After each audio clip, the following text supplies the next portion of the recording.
Morning, it's the 14th of January 2023. I've got the unknown person. Morning, people. He's here this morning. Bit wet.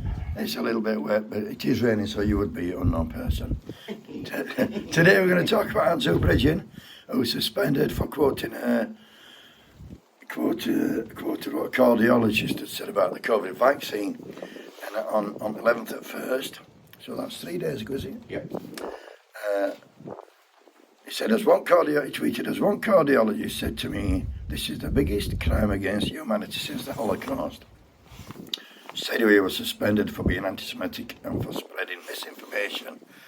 And he's been on YouTube and he's made a statement. And on his video he says that reasonable questions need to be asked about the experimental mRNA vaccines.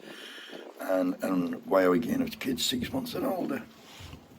He said the government indemnifies the vaccine manufacturers against claims against the harms caused by the vaccines, and he also said a government that actively looks to remove MPs who raise questions about the harms are not fit for purpose. Matt Hancock stood up in Parliament the other day, and he bedazzled on Matt, the mass murderer himself, straight from the jungle. He said, does the PM agree with me that the disgusting anti-Semitic, anti-vax conspiracy theories that have been promulgated online this morning is not only deeply offensive and that they have no place in this house or in our society?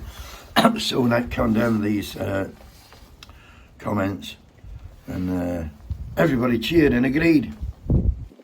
So who's right then, I wonder, Bridgen or Hancock? Why can't questions be asked? Why not to democracy? Why would he's representing his constituents. Some are pro-vax, some are anti-vax, some are bodily autonomy, some are, we've all got different opinions on it, but I do believe we can ask questions.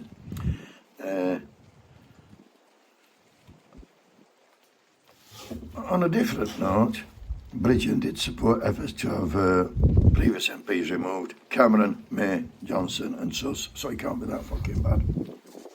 And interesting on the thread, there were loads of, not with Cameron, there were loads of people agreed with and even more disagree with him.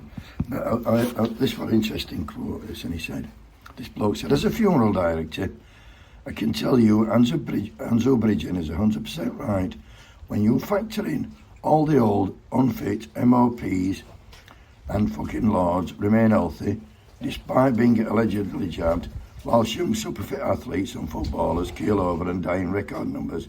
You kind of see the truth. Who's this there?